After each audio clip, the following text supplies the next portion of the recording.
Hello friends, please subscribe our channel, like this video and share with your friends. इस video में हमने type 1 error and type 2 error, जिनको alpha and beta errors भी कहा जाता है, उनको कवर किया है। टाइप 1 एरर को समझने के लिए सबसे पहले हम इसका जो बेसिक कॉन्सेप्ट है कि टाइप 1 एरर कैसे और कब होती है, उनको समझते हैं। देखिए, टाइप 1 एरर को अभी हमने बताया अल्फा एरर भी कहा जाता है। सपोज अगर जो रिसर्चर है उसने अपना लेवल ऑफ कॉन्फिडेंस या लेवल ऑफ सिग्निफिकेंस रिसर्चर ने 5% रखा हुआ है, तो जो हमारे वैल्यूज़ होती हैं, जेड वैल्यूज़, टेबल वैल्यूज़ के अकॉर्डिंग 5% लेवल ऑफ सिग्निफिकेंस पर -1.96 सिग्मा से लेके +1.96 सिग्मा तक की जो वैल्यू होती है, वो उसके बीच का जो एरिया कहलाता है, वो एरिया हमारा कहलाता है एक्सेप्टेंस का एरिया। मतलब अगर कोई वैल्यू जो भी टेस्ट हमने अप्लाई किया, जैसे suppose Z test, T test या कुछ भी टेस्ट हमने अप्लाई किया, उसकी वैल्यू अगर -1.96 से +1.96 तक के बीच में आई, तो वो हमारा एक्सेप्टेंस रीजन के बीच में आएगी। अगर इसके बाहर, जैसे कि हमारा यहाँ पर जो रेड से हमने आपको दिखाया है, ये सारा एरिया हमारा एक्सेप्टेंस का एरिया है, और अगर इसके बाहर कोई वैल्यू आती है तो वो हमारे रिजेक्शन के एरिया में आती है। फॉर एग्जाम्पल, ये जो हमने ब्लू से शेडेड एरिया हम बता रहे हैं, ये हमारा रिजेक्शन का एरिया है। किसी भी डिस्ट्रीब्यूशन की हम यहाँ पर बात कर रहे हैं, तो देखिए ये हमारा रिजेक्शन, एंड रेड से जो हमने बताया वो हमारा एक्सेप्टेंस का एरिया हो गया। अब हमने एक एग्जाम्पल के लिए मान लिया कि रिसर्चर ने जो भी उसका टेस्ट अप्लाई किया, उसमें जो वैल्यू आई वो वैल्यू थी जो यहाँ पर लाई कर रही है, माने -1.96 से और +1.96 के बीच में वो वैल्यू आ रही है।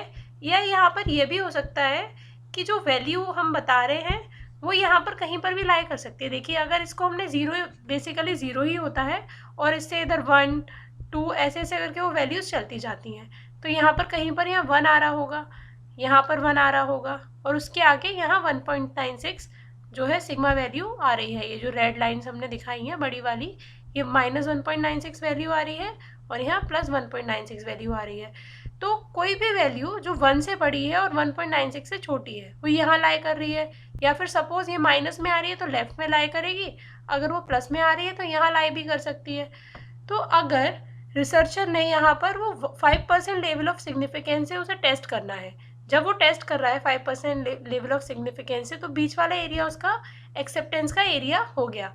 बट रिसर्चर ने क्या किया, अपने यहाँ पर लेवल ऑफ सिग्निफिकेंस 5% से हटा के उसने क्या कर दिया, लेवल ऑफ सिग्निफिकेंस अब 10% कर दिया। तो पहले ये वाला जो बीच वाला एरिया था, ये हमारा एक्सेप्टेंस रीजन में जा रहा था 5% के केस में, पर अब ये वाला जो बीच वाला एरिया है, ये सारा एक्सेप्टेंस के बजाय रिजेक्शन एरिया में जाने लग गया। क्योंकि अब जो हमारा नया एक्सेप्टेंस एरिया बना या रीजन बना, नया एक्सेप्टेंस एरिया जो बना वो ब्लू वाली लाइन के बीच का एरिया है, दोनों जो हमने यहाँ पर दिखाया है, ये हमारा एक्सेप्टेंस का एरिया हो गया, और इसके बाहर का जो सारा एरिया है वो हमारा रिजेक्शन का एरिया हो गया। तो उसके अकॉर्डिंग अगर हम देखें, तो ये वाली जो वैल्यू थी वो अब जो पहले एक्सेप्ट हो रही थी, वो अब रिजेक्शन के एरिया में, यानी कि इस एरिया में आ रही है। अगर इधर देखें राइट में, तो वो इस एरिया में आ रही है, अगर वैल्यू हमारी यहाँ पर कहीं पर लाए कर रही थी तो यहाँ पर देखिए मेन कॉन्सेप्ट क्या हुआ, जो रिसर्चर की जो वैल्यू, जो मेन रिजल्ट थे, क्या होने चाहिए थे, एक्सेप्ट होने चाहिए थे। जो नल हाइपोथेसिस उसकी जिस वैल्यू पर एक्सेप्ट होनी चाहिए थी, अब उसने क्या करा, उसी नल हाइपोथेसिस को रिजेक्ट कर दिया। अच्छी खासी एक्सेप्ट होती हुई हाइपोथेसिस को जब उसने रिजेक्ट कर दिया, तो ये कौन सा केस बन गया, टाइप 1 एरर का केस बन गया। आई होप आपको अभी समझ आ गया होगा। सिमिलरली टाइप 2 एरर या बीटा एरर के केस में क्या होता है, अगर हम यहाँ पर 5% केस लिया, ठीक है, 5% का सिग्निफिकेंस लेवल पर ही लिया, तो जैसा अभी देखा था, ये हमारा बीच वाला एरिया पूरा एक्सेप्टेंस का एरिया हो गया, एंड इसके जो बाहर का एरिया था वो हमारा रिजेक्शन का एरिया हो गया। जैसे ये एक्सेप्टेंस का सारा एरिया, और अभी हम यहाँ पर ब्लू से आपको दिखा रहे हैं पर्पल कलर से, ये हमारा सारा रिजेक्शन का एरिया हो गया, left and right both side पे। अब रिसर्चर अगर 5% लेवल पे चेक करता तो ये सारा कंडीशन रहता, बट उसने क्या करा, 5% और उसका जो वैल्यू आ रही थी रिसर्चर की, वो आ रही थी मोर देन -1.96, मतलब इस 1.96 से बाहर कुछ भी हो सकता है। ये वैल्यू 2 हो सकती है, सिग्मा 2.38 या कुछ भी हो सकती है। तो वो वैल्यू उसकी आ रही थी 1.96। अब ये वैल्यू सपोज कीजिए 1.96 से जस्ट थोड़ा आगे है या 2 है, हमने इसे और हायर ना मानते हुए सपोज कर लिया ये हमारी वैल्यू थी 2। अब रिसर्चर ने क्या करा कि उसका 5% लेवल ना लेते हुए उसने यहाँ पर 1% लेवल सिग्निफिकेंस का लिया। जैसे टाइप 1 एरर में उसने 5% ना लेते हुए अपना जो सिग्निफिकेंस लेवल था उसने 10% कर दिया था, यहाँ पर उसने सिग्निफिकेंस लेवल 1% कर दिया, यानी कि उसने शुद्धता को और बढ़ा दिया, अपना कॉन्फिडेंस लेवल ज़्यादा कर दिया। तो यहाँ पर जो अभी हमने ब्लू लाइन से दिखाया है वो हमारा क्या हो गया, यहाँ पर ये अब इतना इतना एरिया हमारा एक्सेप्टेंस का एरिया हो गया, मतलब उसने एरर को कम कर दिया और अब वो ज़्यादा कॉन्फिडेंस है, उसने ये बता दिया, तो उसका एक्सेप्टेंस का एरिया क्या हो गया, बढ़ गया। एंड रिजेक्शन का एरिया, बाहर वाला एरिया रिजेक्शन का हो गया इस ब्लू लाइन से इधर का, एंड इस ब्लू लाइन से इधर का एरिया सारा रिजेक्शन का एरिया हो गया।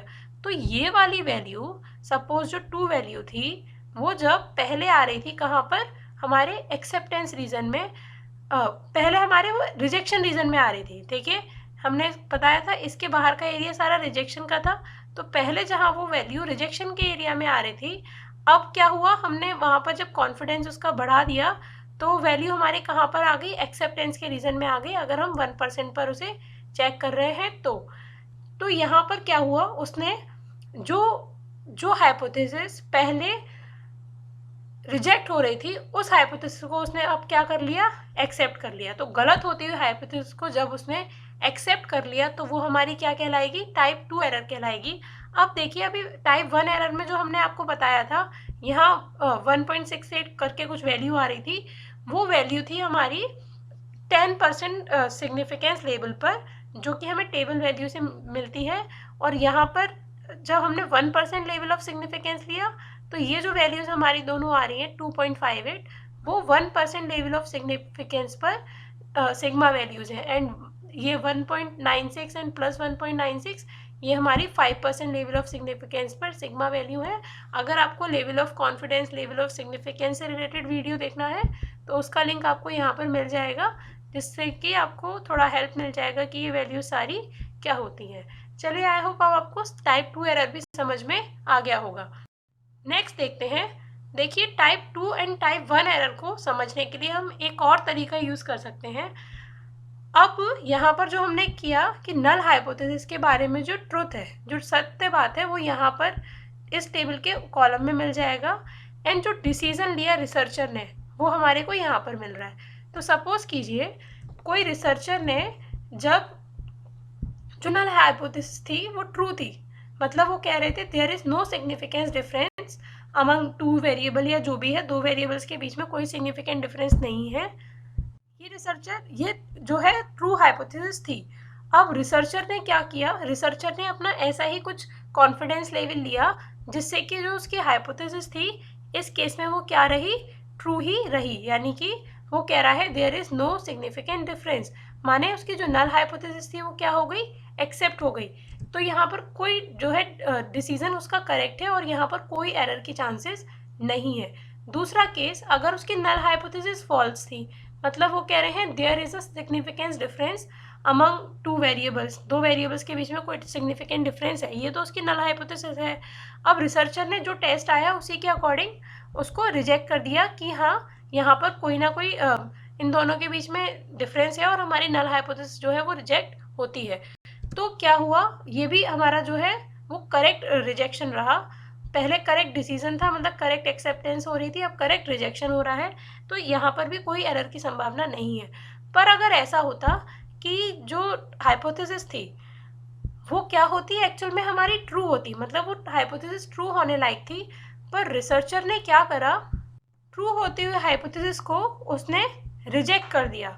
और वो रिजेक्ट कैसे करेगा, उसने जो अपना लेवल ऑफ सिग्निफिकेंस था उसे 10% ले गया, मतलब 10% तक उसने अपना लेवल ऑफ सिग्निफिकेंस कर दिया, लेवल ऑफ सिग्निफिकेंस की मात्रा बढ़ा दी, तो वहाँ पर क्या होगी, टाइप 1 एरर होगी। अब ऐसे ही अगर उसकी जो हाइपोथेसिस थी एक्चुअल में वो फॉल्स थी, मतलब रिजेक्ट हो रही थी, वो कह रहे थे there is a there is a difference या there is significance difference among two variable.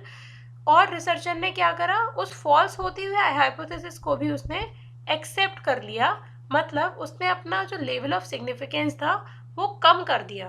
पहले वो 5% पे देख रहा था, अब वो 1% पे उसको चेक कर रहा है। तो यहाँ पर क्या हुआ, उसकी टाइप 2 एरर या बीटा एरर कहलाएगी। ये आई होप आपको भी अब इस तरीके से समझ आ गया होगा। आप इस टेबल को भी अगर याद करेंगे, अपने माइंड में रखेंगे कि true false accept and reject, ऐसे करके अगर आप याद करेंगे तो आप एग्जाम में भी इसके आंसर दे सकते हैं। जैसे यहाँ पर आपने ट्रू लिखा, यहाँ फॉल्स लिखा, एक्सेप्ट एंड रिजेक्ट, और वन बाय वन आप लिखते चले कि no error, error, error and no error. तो यहाँ पर फर्स्ट कॉलम में 1 एंड फर्स्ट जो कॉलम है वहाँ पर 1 एंड सेकेंड कॉलम में सेकेंड एरर। तो उसके अकॉर्डिंग आपको जो है क्लियर हो जाएगा। इसका एक तरीका और है आपको याद करने के लिए एग्जाम पर्पज से। टाइप 1 एरर कब होती है, जब हम ट्रू रिजेक्शन करते हैं, मतलब ट्रू होती हुई हाइपोथेसिस को हम रिजेक्ट कर देते हैं, तब टाइप 1 एरर या अल्फा एरर होती है। दूसरा तरीका, दूसरा जो एरर है उसको याद करने का तरीका, फॉल्स एक्सेप्टेंस। जब टाइप 2 एरर होती है तब होता है फॉल्स एक्सेप्टेंस, तब होता है जब टाइप 2 एरर होती है, या फॉल्स एक्सेप्टेंस होने के बाद में हमारी टाइप 2 एरर आती है। यानी कि हमने फॉल्स होती है हाइपोथेसिस को, जो गलत हाइपोथेसिस थी, रिजेक्ट हो रही थी, और उसे हम क्या कर दें, रिसर्चर एक्सेप्ट कर देगा, तब क्या होगी, हमारी टाइप 2 एरर होगी। आई होप आपको ये वीडियो समझ में आया होगा। अगर आपके कोई भी डाउट है देन आप हमें कमेंट करके बता सकते हैं। इस वीडियो को लाइक कीजिए अगर पसंद आया है तो, एंड अपने फ्रेंड्स को शेयर कीजिए। अगर आप इस चैनल पे नए हैं देन सब्सक्राइब आवर चैनल। आपको जो भी और कुछ नया कंटेंट चाहिए एग्जाम के पर्पज से, तो आप कमेंट करके हमें प्लीज़ बताइए, हम उसे बनाने का जल्दी से जल्दी ट्राई करेंगे। Thank you.